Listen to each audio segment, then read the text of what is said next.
welcome to the Hair Like Hers podcast. Thank you so much for being here with me today. It's so great to have somebody with your specialty on. We have so many amazing things to talk about that are going to hit all you fabulous people who hit me up every single day about your postpartum hair issues. And I think I found the best person that I could possibly bring to the table. So welcome, Lily. Thank you. Thanks for the invite. Tell us a little bit about you so everybody knows what a badass you are, because you are extremely special and I'm so grateful for you to be here. So tell us your story. Sure. Yeah, so I'm a registered dietitian and diabetes educator, and most of my work has focused on prenatal nutrition for the majority of my career. So I've worked at like the public policy level with the state of California's diabetes and pregnancy program, to clinical practice, to working with perinatologists, to research consulting projects. I'm the author of 2 books, Real Food for Pregnancy and Real Food for Gestational Diabetes. So I think the majority of people know me from my work in that realm and less of like the professional work. And really my focus has ended up being, looking at where our nutrition guidelines are at for prenatal and for postpartum, and where could they be improved? I think a lot of people aren't aware that there's a 17-year gap between new research making it into clinical practice, and then an even longer delay until the guidelines get updated. And I definitely saw that firsthand in my work, that like, wow, we could be doing a lot better than our guidelines, but we shouldn't have to wait 20 years to get that information out there, which is why I ended up going the route of writing up all that research in my book so people can have access to it right now and not have to have that delay. So where are there gaps in our guidelines? How could we improve so we can have, the best, healthiest pregnancies possible, healthiest babies possible, and into the postpartum conversation, a more nourished, positive postpartum experience. I'm personally a mom of 2, so I've been through it, and I know that we can make it a lot easier on women and families if we get better nutrition and lifestyle information out there. So that's really what drives my work. Lily, just a question before we get into like the topics that we want to cover that just came into my head. Is it more important than ever? Like, have things changed? Obviously, the guidelines are outdated, but are we dealing with women that are just, our health is different compared to back then? Like, is it just necessary to not only update these guidelines, but are we just dealing with a different type of human body, like composition and all that? I think on some level, there's a couple things to consider. Our lifestyles are a lot different than they were generations ago. So we're, as a whole, like much more sedentary. Our foods, especially in the last 50, 100 years, have changed a lot with food processing. I mean, we used to grow 40+% of our own food, even if you go back like 50 years, and now it's like less than 1% is grown in home gardens. I was just reading a stat recently that 58% of calories in the US diet is from what they call ultra processed foods, which are foods that are made from like ingredients extracted from food. So like you have like from corn, you have like the corn starch and the corn oil and the corn syrup, and the soy, you have the soy protein and the soy oil and the, right? So that's the majority of the average American's diet. I think in that way, we're dealing with a different animal. Is our physiology a lot different? Arguably, in some ways it might be, because part of what's changed is, like, since we implemented our dietary guidelines in the 80s, our diets have shifted a lot. They're much higher in carbohydrates than they were before. The types of fat we eat are different. And as a whole, like I'm saying, all these processed foods take up so much space in our diet that really explains the change in both of those. But that can have effects on your development in utero. We're now of the generation where the families that are having children, they were born in the 80s, maybe the 90s. I mean, maybe even, in the early 2000s. And if they were in utero at a time when their mom was eating a whole bunch of high fructose corn syrup and refined wheat flour, because that's like, they were really recommended to eat this super low fat diet. And therefore more of these processed high carb foods came in, that can affect your physiology. And that's some of the work I've done with gestational diabetes. We know that children born to mothers that have poorly controlled blood sugar can face anywhere from a 6 to 19-fold increased risk of diabetes later in life. So then those children go on, when they're parents, they're more likely to experience gestational diabetes in pregnancy, which affects their children. It's like this intergenerational effect. So I think it could arguably be twofold. And maybe the third part is just our food environment is pretty challenging to navigate when we have so much processed food and so much confusion around what's healthy and what's not healthy. It's pretty hard to make, solid food decisions nowadays because it's so unclear what decision is the right one. I mean, it's still, but this is like, I think all the more reason why it's almost like this generation's responsibility to eat better and to obviously like take care of their health while they're pregnant and all that. Just, you said, just to be able to, make healthier babies and not have them pay for the mistakes that this generation has made. So that makes perfect sense. And the food depletion, like the nutrition depletion, that's just so scary. These overprocessed foods. It's like, it's made out of something derived out of food and extracted and turned into another form and then turned into food that we eat. Right. And no longer resembles food and has like 50 ingredients and it's like a real good reality check when you hear someone like you say that. Okay. So first question, should there be a different approach to one's diet, prenatal, postpartum, and afterwards? Right. It's like, why does it have to be like you have one diet before you get pregnant, or you prep yourself, or another diet while you are pregnant, and then it's completely different going forward? Yeah. How do we navigate this? So it doesn't actually have to be that different. First of all, I think that's a misconception. And I think it's a bit of, might blame sort of the marketing departments of, publishing houses, where they present, there's this fertility diet, and then there's the pregnancy diet, and then there's the postpartum diet. There's so much overlap between all of them. There's certain things that are a little more important to focus on at different stages. But for the most part, you can eat the same sorts of things in different quantities at those times and you're set. So, prenatally, you want to build up your nutrient stores prior to pregnancy, if at all possible. The development of sperm and eggs, I'm going to throw the partner in there too, because they count. That's about a 3-month process. So if you can optimize your nutrient intake and, manage your blood sugar and get plenty of sleep and get sun exposure and all that, you're going to be ultimately improving egg and sperm quality, improving your likelihood of conception, lowering your chances of a pregnancy loss. So those are all important, preconception. As you get into pregnancy at the various stages, you start getting into the second and third trimester and your energy needs go up. Certain nutrient needs certainly do go up, but you could meet those from the same types of foods you were doing preconception, simply in larger quantities. And then postpartum, the time that gets the least attention of all, is actually the time of the highest nutrient needs. You have higher nutrient demands, not just calories, but also protein, and a number of micronutrients like choline, iodine, vitamin A, etc., are all higher postpartum than they were during pregnancy, particularly if you're breastfeeding. So again, the same types of foods you can still do as you did preconception and in pregnancy, but in larger quantities, because you will be, especially if you're nursing, ravenously hungry, and for good reason. So you definitely want to be filling up those nutrient stores, because they have been pulled from for 9 months of growing your baby, and now you have to recover from birth, which is in and of itself like a huge physical feat, no matter how it goes down.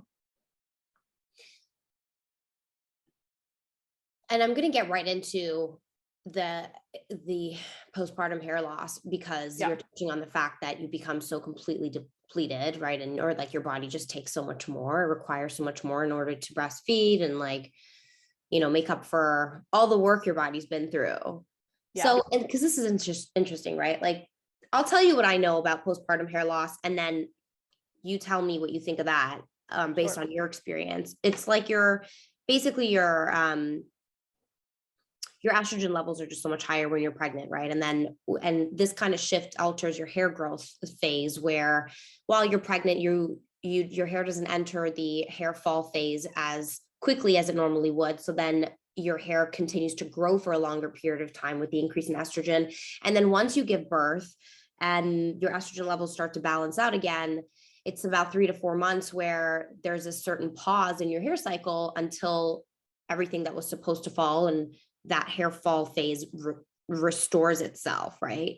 So then that's why 3 to 4 months later, everyone just notices this major hair shedding. Yeah, in a nutshell, that's what happens. So you have 3 cycles of hair loss: the anagen phase, which is like a hair growth phase; the catagen phase, where your hair follicles shrink and growth stops; and then the telogen phase, where the hair follicles are in kind of like a resting phase. It lasts about 100 days. And during that phase, the hair will remain in the follicle until it's pushed out by new growth. Your hair during pregnancy doesn't enter that final phase. So you just hang on to your hair a lot longer. And yes, with the hormonal drop that happens postpartum, around like 2 to 5 months is typically when this postpartum hair loss, or they call it postpartum alopecia, starts to happen. And then it can continue. The loss can continue from that starting point for anywhere from 6 to 24 weeks. So it is absolutely a hormonal factor, unfortunately, and it is not entirely avoidable that like you won't lose any hair postpartum. I think in some women it's more pronounced than others. And certainly we could talk about like nutrient deficiencies and thyroid and other things that can affect it or make it worse. But it's kind of an unfortunate fact of postpartum life, and it's totally normal though. And I think what's important is that we understand what's normal and what's not, so you know what to expect and don't get freaked out when all of a sudden you're like, oh my God, I'm going bald. Like, it won't be forever. And typically there's no easy way. There's like no easy way to prepare anyone for it. no, and I've told typically it women, happens I've like warned them. yeah, It's still, it's scary. And you start usually losing it in like the male pattern baldness areas above your temples. And for me, that was both postpartums, that was where it was most noticeable. In fact, I still have like shorter hairs here right, because still coming my in. daughters too. Yeah, they're all coming in. Yeah.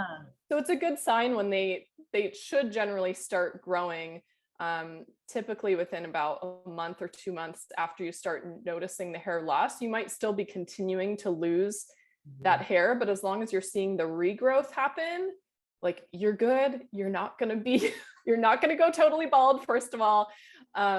And you're not going to have that hair loss forever and ever. And maybe you have some tips on like some hairstyles to consider in the postpartum phase to make it less obvious. I remember thinking, oh my gosh, if I had a pixie cut, you wouldn't be able to hide this, right? Right. Or if I only had a hairstyle that I had to wear my hair up in a ponytail and then expose that, temple area, then that would be like, so you probably have some like styling tips to get around it. There's definitely, I've always prepared clients for it.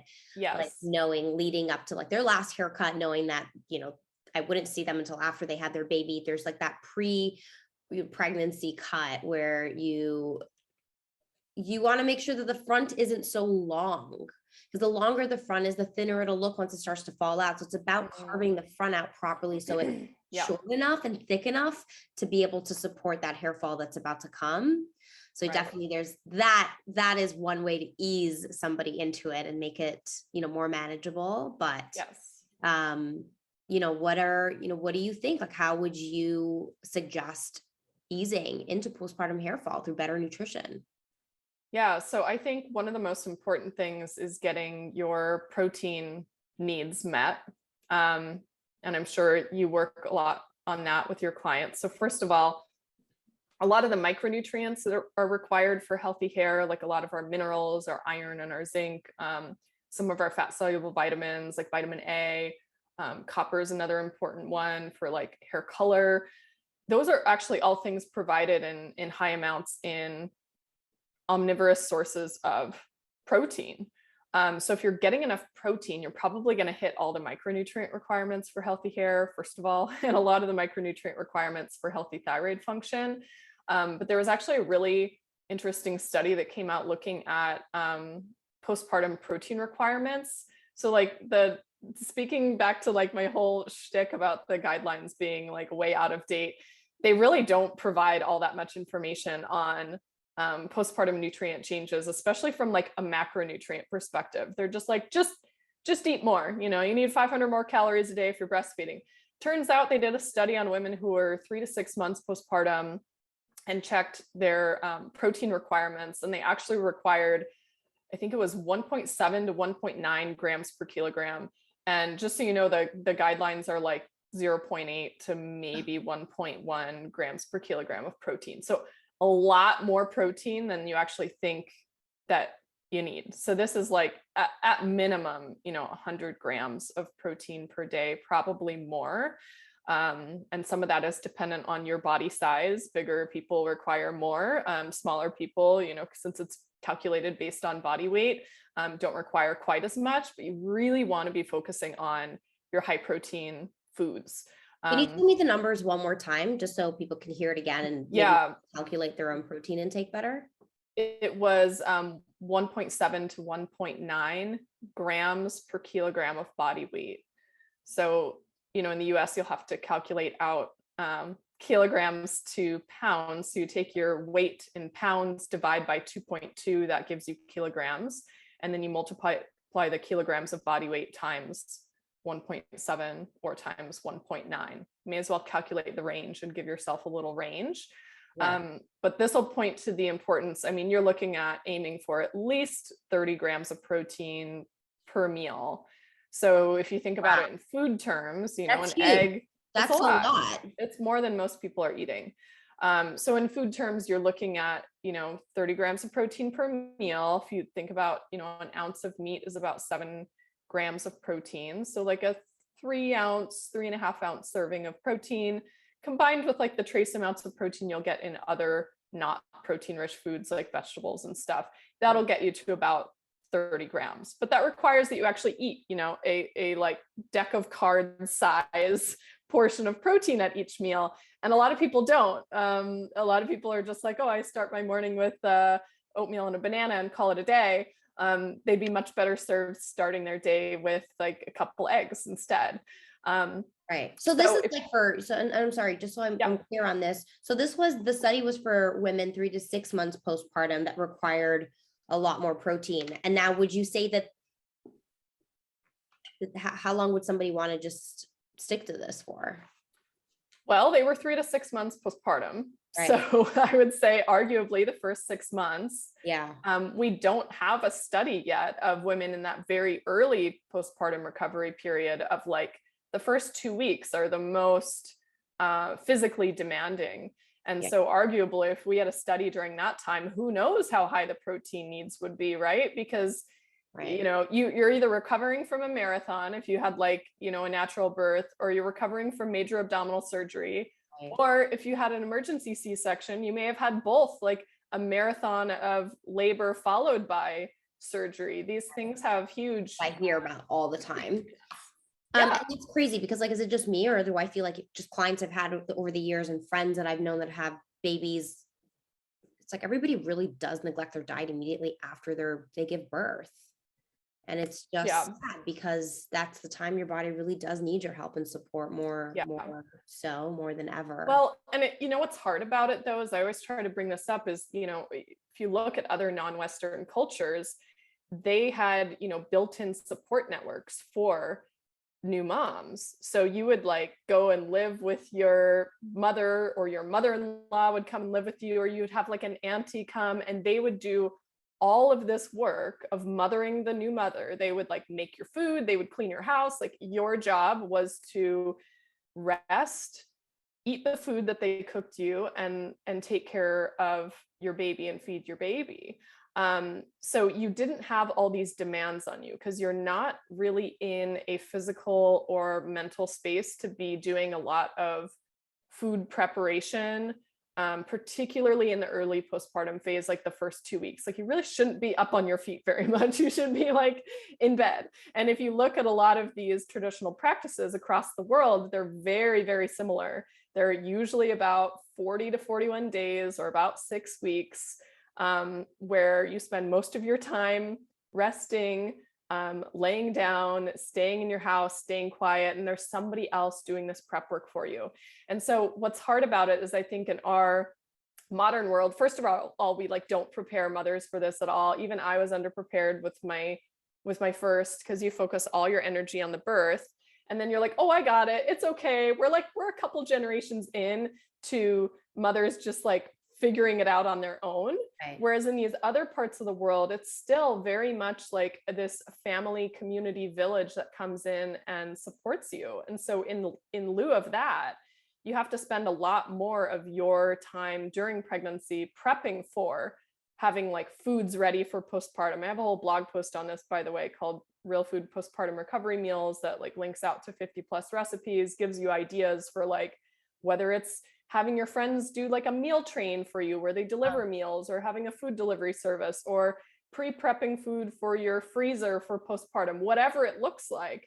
But it's going to require a little more planning on your part, and or some outside like or outsourcing friends, it. Exactly, coming What was in the to blog help. post called? Real Food Postpartum Recovery Meals. It's on lilynicholsrdn.com. So that's definitely a consideration. There was also, in these postpartum traditions, a lot of the foods provided were really high in collagen. And I'm sure you're aware of like the benefits of collagen for Love it. Every day, hair. as much as I can. And it's huge. It's also helpful for postpartum, not only for your hair, but also like your skin, your connective tissue. If you had a surgical wound or a tear or a episiotomy, that definitely needs additional collagen for healing.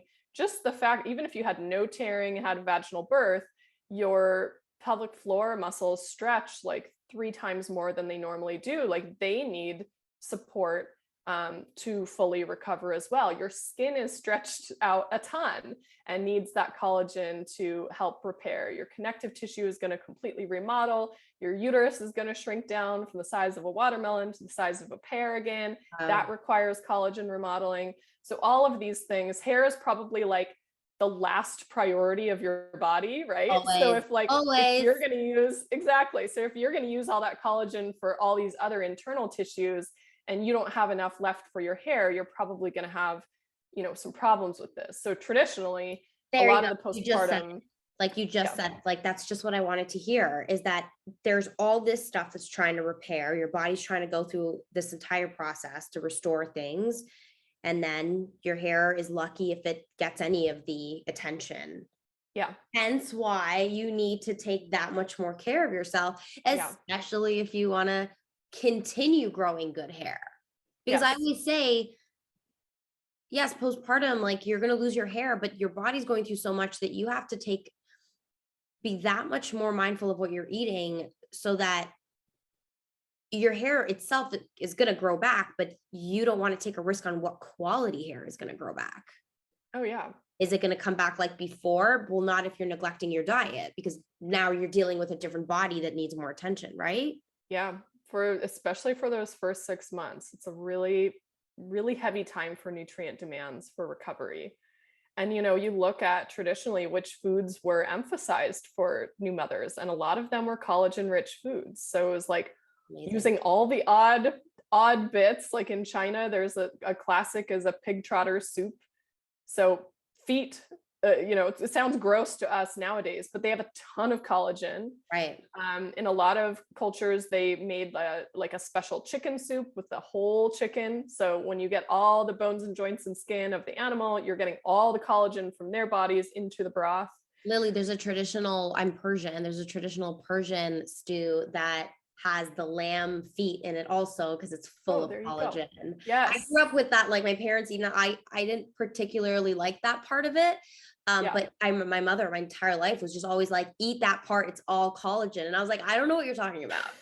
No one's ever talked about this. There's no restaurant with this on the item. Like, you guys are crazy. This is gross. but God damn, it always comes back. Oh, it always comes back. The moms and grandmas and great grandmas always get it right. And my So mom's skin like looks ridiculous. She looks so young. I'm just like, God, it's yeah, all lamb feet collagen. probably. Yeah, it's huge. It's huge. So definitely a source of collagen. If you're not doing those foods, or you don't like the bone broth, you don't like the stews with the odd bits and like the pot roast and the pulled pork and all that sort of stuff, collagen supplement is certainly an option that can be added to your beverages or food or whatever. But I think that's a really important one in terms of protein. You don't want it just to be the muscle meats and the eggs. You need to have like a full complement of these amino acids that you'd find in collagen rich foods. Right. That's very helpful. So let's talk a little bit about, common deficiencies in women in general. What are you finding that women are just deficient in? Because I take a ton of supplements every single day because I speak to, professionals that help me, that help recommend the right kind of things based on my own health. And, people see me taking supplements all the time online. I share it, right? I have like, these things follow me like every single day. This is Monday, part of Mondays. And so everyone's always so curious, like, what supplements are you taking, Shab? What's in there? Can you share with us? What are those? And I'm like, I can't fully share what I take just because like that was a customized blend of supplements for me Right. based on my needs and my like issues that I'm tackling. But Yeah. there are the general things that I take that I think a lot of people are deficient in. But what would you say you're recognizing for women in general, or even postpartum? Yeah. Well, there's quite a few actually. So it's like take your pick. Some of the big ones are vitamin A. Up to 80% of women in the US are not meeting their needs for vitamin A. And the form your body can most readily utilize, called retinol, is found in animal foods. So if you're not eating much animal foods, or you're really restricting your intake of higher fat animal foods, you're probably not going to be getting a lot of vitamin A. So that is one to consider. Iron, zinc, copper, like a full array of minerals, magnesium, are things that a lot of women end up being low in. Many of these things can be found, in foods. I think magnesium is one of the trickier ones that I think a lot of people do end up just needing a supplement because our soils are depleted of magnesium. But certainly like your leafy greens and legumes and things can help with meeting your magnesium needs. Those other minerals like iron, zinc, copper, a lot of those are found in animal foods in their most absorbable forms. Specifically, you're looking at, again, some of the odd bits. I have to bring up like the weird grandma foods, but Bring it. organ meats, liver. Mhm. If you don't eat those, shellfish, especially oysters, clams, mussels, really high in iron, copper, and zinc. They also have iodine and selenium, some other minerals that are really important, especially for postpartum and for postpartum thyroid function. So those are definitely some of the big ones. There's so many more. I mean, it's like you take your pick. It's like, Right. the vitamin B12 is often a concern. Your choline is often a concern. A lot of these can be met through like a well-balanced omnivorous real food diet, and you can fill in the gaps, definitely a bit with like a, well-balanced prenatal multivitamin type supplement. And that's a good idea just to generally cover those nutrient gaps. And then you can fill in as needed, either customized with your health practitioner and your blood test results, or sometimes even based on like where you live or what kind of lifestyle you have. So for example, with vitamin D, that's one that's a bit tricky to meet if you live in a more northern climate and or don't get a whole lot of sun exposure without sunscreen on, because we're just not spending the time in the sun Well, yeah, totally because everybody's like trying to unexposed. hide from it now. I've never been so pale in my life. Yeah. So the more I learn about it, the more like I want to protect my skin from the sun. But I take vitamin D every day. Yeah. Yeah. So that's one where if you're not getting the sun exposure, that's definitely one to consider. A lot of women end up deficient, especially after pregnancy, and you do transfer vitamin D via your breast milk as well as with many other nutrients. So it's an important one for you to get enough of. Right. Specifically on the hair, though, I think the ones I touched on would be some of the more important ones. I didn't mention a lot of the B vitamins, but again, those same B vitamins would be met through those protein-rich foods, as well as, an array of other foods that you naturally have in your diet, like avocado and nuts and seeds and legumes and those sorts of things. Let's talk about postpartum hypothyroidism, because hypothyroidism in general just affects hair fall. It makes your hair thinner, more brittle. You start to notice your scalp a lot more. What can you tell us about that? Yeah, so postpartum thyroid issues, they call it postpartum thyroiditis. That's thyroid inflammation that happens postpartum.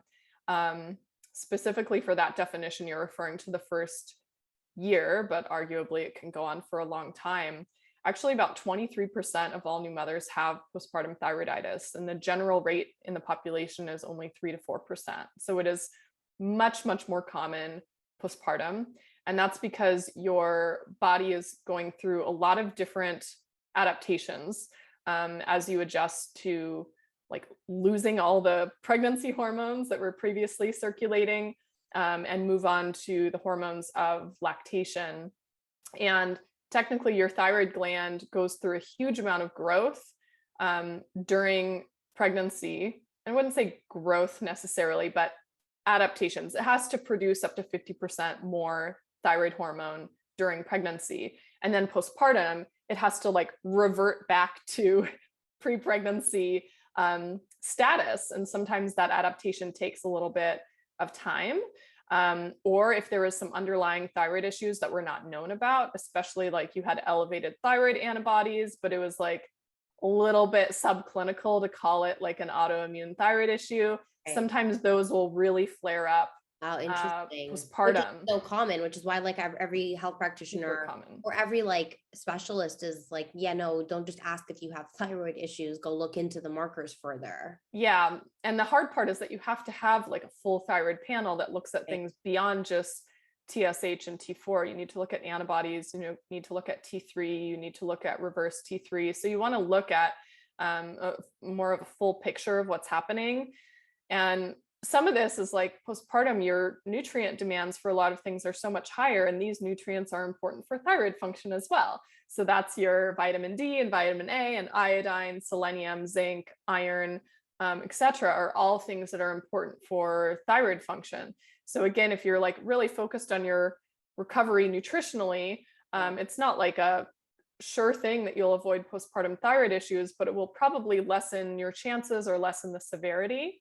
Right. So symptoms of postpartum thyroiditis can include, anxiety, irritability, or depression. So if you are experiencing any sort of postpartum mental health things, it's a really good sign to test for any sort of postpartum thyroid problem. And in addition to that, test your vitamin D levels. You can have rapid heartbeat or palpitations, tremor, either difficulty losing weight or unexplained very rapid weight loss, like you can't keep the weight on, sensitivity to heat and cold, fatigue, insomnia, constipation, of course, the dry skin and hair loss, anemia. And with the hair loss, I do want to remind everyone that there's going to be a natural, normal amount of hair loss you're going to expect that typically starts 2 to 5 months postpartum. But I would say one of the biggest red flags for me is if you don't start to see the regrowth. So it's like, you lose the hair, but you don't have the little baby hair flyaways start coming out within a month or two of the hair loss. That would be a red flag for me to look at getting your thyroid screened to see if you need some additional help there. And like I said, there's a lot of nutrients that can help with thyroid function. Sometimes you do need supplemental thyroid hormone to support you during that time. It doesn't mean that you'll need it forever necessarily. But that definitely can be helpful if the need presents itself. So certainly work with your practitioner on this. And if you're seeing some of those red flags and some of those symptoms, I do recommend like keeping an eye on that, and maybe at your 6-week postpartum checkup, ask if you can have your thyroid labs run. If they come back normal, but you're still feeling off, have them checked again in a couple months, because like I said, the thyroid's doing a lot of changes. And so sometimes it'll go through, they call it a triphasic pattern, where it'll go hyper, hypo, and then normal, or sometimes follow a different pattern, like hyper, normal, hypo. It can change, especially in that first year. So if you're still feeling the symptoms, but the lab test didn't show it, you can always get checked again or implement some of those nutritional things we talked about to really make sure that you're getting enough of all those nutrients. I just think it's amazing. I love having these conversations because we really get to arm people with like just what they need to know, how to prepare going into speaking to their, you know, their different practitioners that they're seeing. Because this isn't so much about like, hey, we're having this podcast, I have this expert on, here's what you need to take and here's what you need to eat. It's more like just being aware that you do have to be your own advocate. You do have to understand the different possibilities and making sure that you are getting as much help as you can to make sense of your symptoms. Yeah. And one more thing to throw out there that I think is just really underlooked is it's really easy to undereat postpartum. Like I said, you don't have like the energy, wherewithal, mental capacity, or time sometimes to be cooking. And so a lot of mothers find themselves accidentally undereating. Maybe sometimes it's purposeful too, because there's a desire to lose the weight more quickly, which by the way, often backfires because like you undereat, you suppress your thyroid function, and your body is trying to do everything it can to hold on to some weight to sustain you. So it actually has the opposite effect. You will actually lose weight better if you really focus on eating more, especially for those first 6 months. There's always going to be time for the weight loss, 9 months on, 9 months off. You want your thyroid functioning, because if your thyroid gets out of whack and you don't get it, into place, into a good range, relatively quickly, you might be setting yourself up for a lifetime of requiring, supplemental thyroid hormone, like replacement thyroid hormone. And you really want, ideally, if you can, for it to be, functional. And that requires a lot of energy. So not just the micronutrients, but you need to be eating.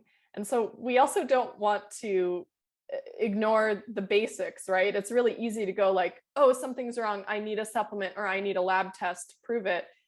Really sort of introspectively look at what's going on in your lifestyle. Like, are you actually eating enough? Wow.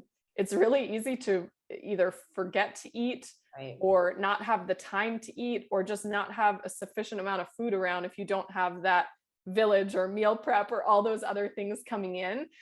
So that's another one I think we can't ignore. We have a whole generation of women who are just chronically undereating, and postpartum that really comes back to bite you, and it's a lot more food, 500 more calories a day is like a whole meal equivalent more food. And if your body is telling you you're hungry, like you definitely want to eat. So PSA. We don't want anything backfiring. We don't want to put any kind of long-term damage on our health. Right. Can we talk a little bit about maternal health, mental health issues? Oh yeah, for sure. About, and how does that tie into diet, nutrition? Yeah, well, there's a lot happening postpartum that's exhausting. You have like a whole life role change. Your body has changed. The amount of time you're spending on different things has changed. Maybe if your career or relationship was always number one, now like baby is by default number one, and so there's sometimes just a mourning period of like your previous life. Some people refer to this time as matrescence.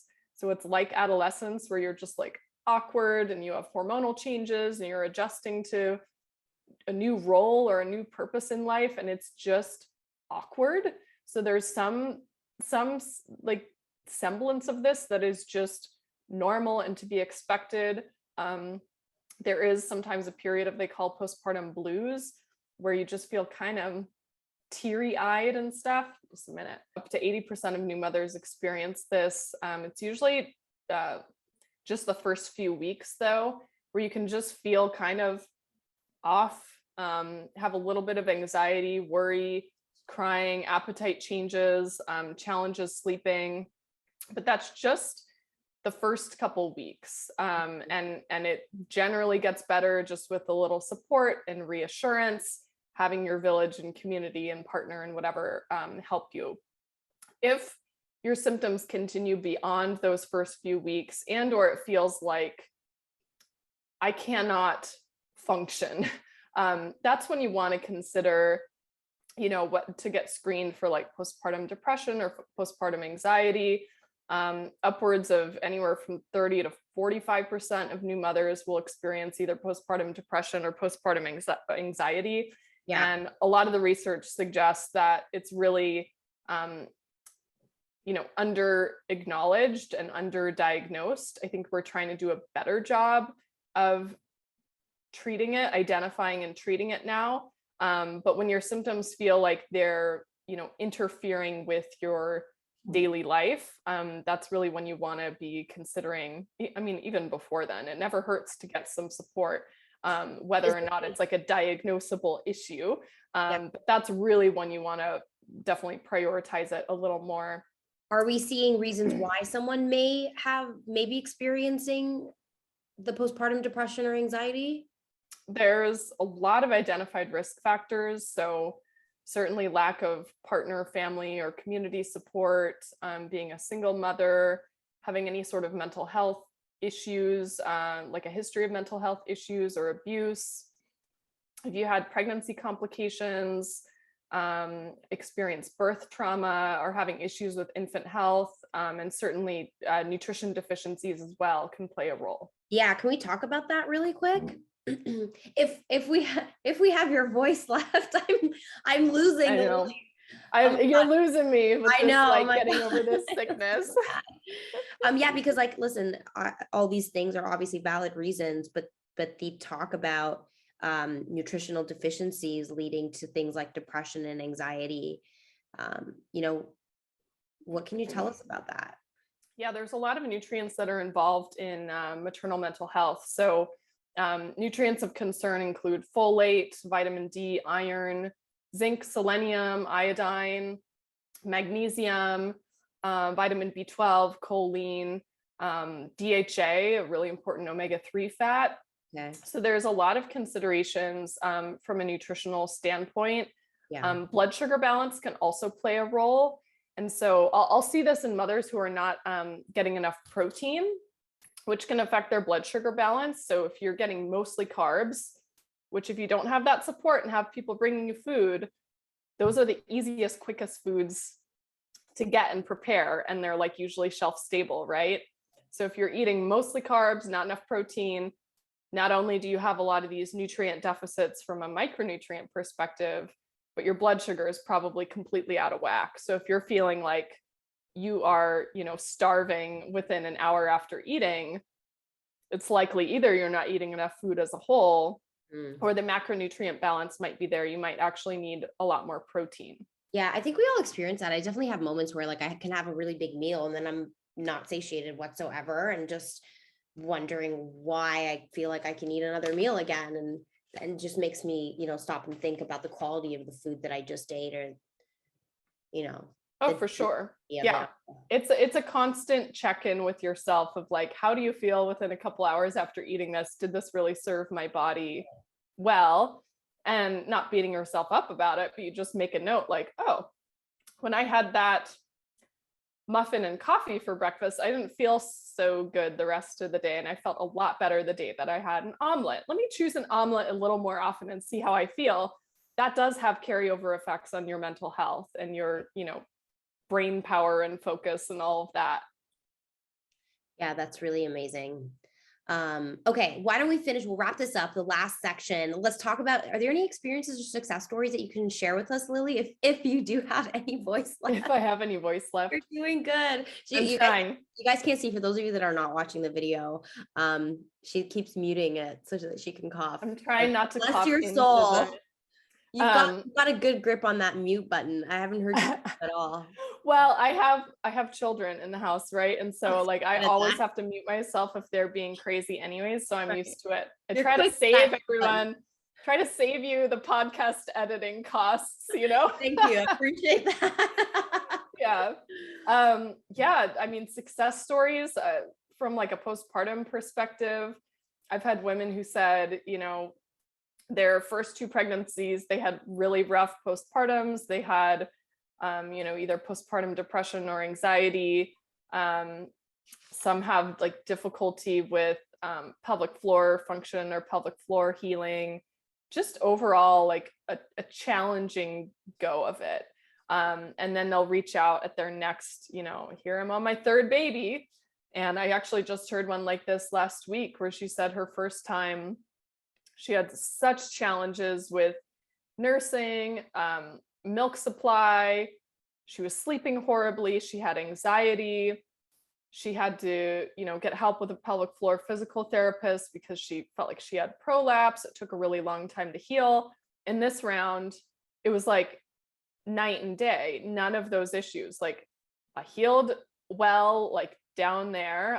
Still, it's good to check with a postpartum like women's health physical therapist or pelvic floor physical therapist. It's always good to check on those things, but she didn't have any symptoms whatsoever. Her milk came in and her milk supply was solid. She didn't have that anxiety. And, ironically, she actually attributed a lot of this to not only eating well during her pregnancy, but really focusing on that recovery food and getting enough protein. I'm like a broken record about no, protein. but I think that's what's required, as am I. And when it comes to hair health, I'm like repeating the same things because we just really need we need the repetition. We need to hear it.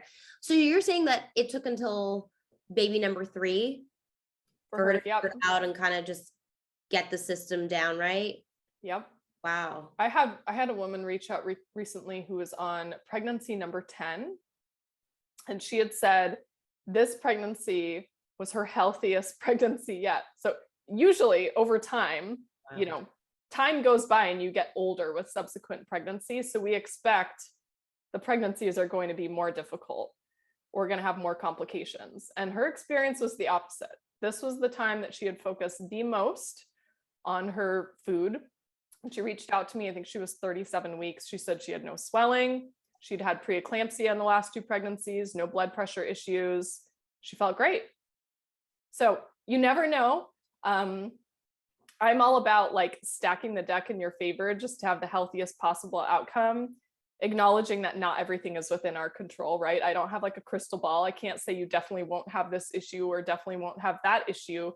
But statistically, we know that these nutrients do all this and that. So you may as well stack the deck against your odds of having that challenge or that issue. If it comes up, you have more things in your toolbox to help combat it. If it doesn't come up, great. We don't know if it was the food or the nutrition or lifestyle or not.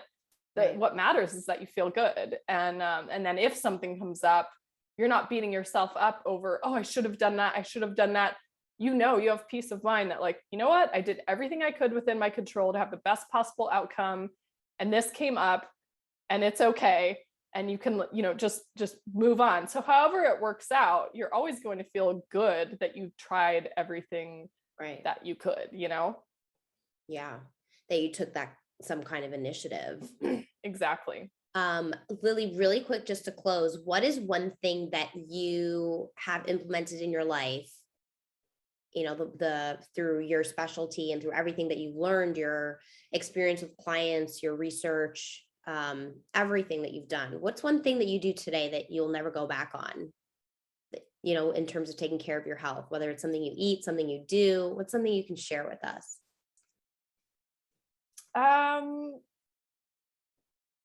It's like I don't want to repeat the same thing over and over again, but repetition is helpful for people. So the number one thing, and this is something I've done literally with every single client, is you fix breakfast. Okay, you fix breakfast, whatever issues are going on with breakfast. And most of the other nutritional issues that were happening are also fixed or significantly less of an issue. So let me give you an example. I was like a diehard oatmeal for breakfast everyday person for years and years because I heard that was the healthiest breakfast, right? Right. Oatmeal is so good for your heart health and it's a whole grain and da da da. Yet I felt horrible when I did oatmeal for breakfast. I didn't realize it at the time until I tried something different, but like I was always hungry at like, the 2-hour mark, just, starving, tired. I'd get that like 2 p.m., 3 p.m. slump. It was just clearly was not working well for my body, but I didn't recognize until I changed it. So swapping out a high carb breakfast like oatmeal, and yes, I even put in all the nuts and the protein powder. It still doesn't work for me. Swapping that out for a higher protein, lower carb breakfast. So an example would be like 2 eggs, sauteed veggies, maybe there's even a piece of bacon or some sausage on the side. Oh my God, it'll be okay. It's okay. Your body Get some fat, get some fats in there. Sure. Does okay with some fats, really, truly. And maybe some days there'll be another carb source, like some whole grain sourdough or some roasted sweet potatoes or something. It's like, I'm not anti-carb, but the focus is on the protein.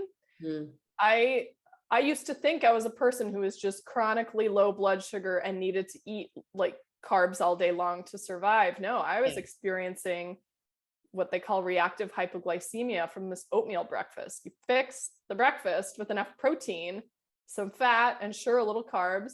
And my body is great for like 4 or 5 hours before I need to eat again. By the time lunch rolls around, I'm not starving, looking for some sort of sugar and caffeine to like get me back up. I'm just fine. And this same sort of approach works really across the board. Almost every client, we work on fixing breakfast, and then almost everything else falls into place. Right. That makes sense. I love that. It's just how you start your day.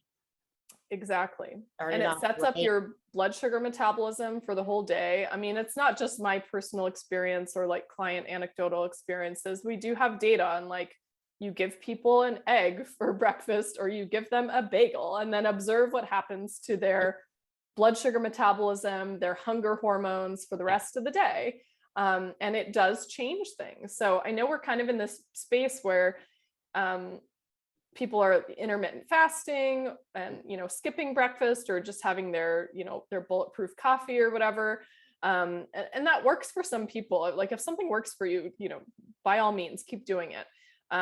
But if that's not working for you and you're having these energy slumps and you're not feeling good or your period's not normal or whatever it is, and especially if you're a cereal for breakfast kind of a person, really look for ways to get that protein in, even if it's not taking out the cereal, but maybe you serve it with like whole fat Greek yogurt instead of milk. So you're getting a little extra protein in there. Just little hacks like that really make a big difference. So be your own experiment, try it out and see how you feel. I get so much satisfaction out of experimenting with breakfast to see how I feel the rest of the day. Actually, it's funny that you say that. And it's so true, Lily. Like when I have more of a complete breakfast, like I try and eat as much as I actually can during breakfast. I try and get it all in, like no holding back. Because it's like literally how you're supported for the rest of your day. Oh yeah. So I encourage everybody to try things out, right? Test it out. See what happens when you do the see big what happens. Yeah. And find out for yourself if you're having that like crazy craving at the end of the night, and or finding you're eating all day and you're never happy enough. It's definitely fun. Yeah. I mean, I probably, if I was a tracker, which I'm not really a numbers tracker, but if I was, I would wager I probably get 40% of my calories for the day at breakfast. Wow. Actually, at least a third. And if you're the type of person who's trying to like not eat a lot, it eventually catches up with you in the evening. And if you're the type of person who's eating like half a jar of peanut butter while you're watching Netflix, that's because you were under eating all day long. And from like a hormonal metabolism perspective, you really want to be getting your energy in at the time of day when you're active and using your brain and working, so you can actually use up that energy rather than having it all in like one big binge right before bed. Right. That does the opposite. Your body's been like starving and conserving all day, and then you like binge at night and then go to sleep. It's like, no, reverse it. Just reverse it. A couple days, try it out. Makes so much sense. Yeah. When you understand how the body actually works, and it's like designed to figure these things out and designed to work like on a good system on itself, it's hard not to take tips like this in. Yeah. To go back, test it. You don't have to stick with it forever if it doesn't work, but give it a couple days and see. All right. Well, this is so amazing. I think everyone could agree that there's so much info in here. Lily, thank you so much. This was really, really helpful. And again, Yeah, I can't thank you enough for coming on the show. You are so major. I was so happy to hear that we got you. I really respect your work and everything that you're putting out. Be sure to follow her. What's your handle again? On Instagram, it's at Lily Nichols RDN. And same for my website, by the way, lilynicholsrdn.com. That's where you can find that postpartum, real food postpartum recovery meals. I also have a blog post called The Truth About Postpartum Hair Loss if you want a little more detail on a lot of these stats like we talked about today. You can use the search function on my blog. Just type in postpartum. You'll see all the articles on postpartum. You can get the first chapter of Real Food for Pregnancy for free if you're in that phase of your life. And yeah, lots of good resources up there. Yeah, no doubt. You are really a wonderful resource, guys. Be sure to follow her. Lily, thank you so much. It was so amazing chatting with you. I really appreciate you being on the show. I appreciate it too. Thank you.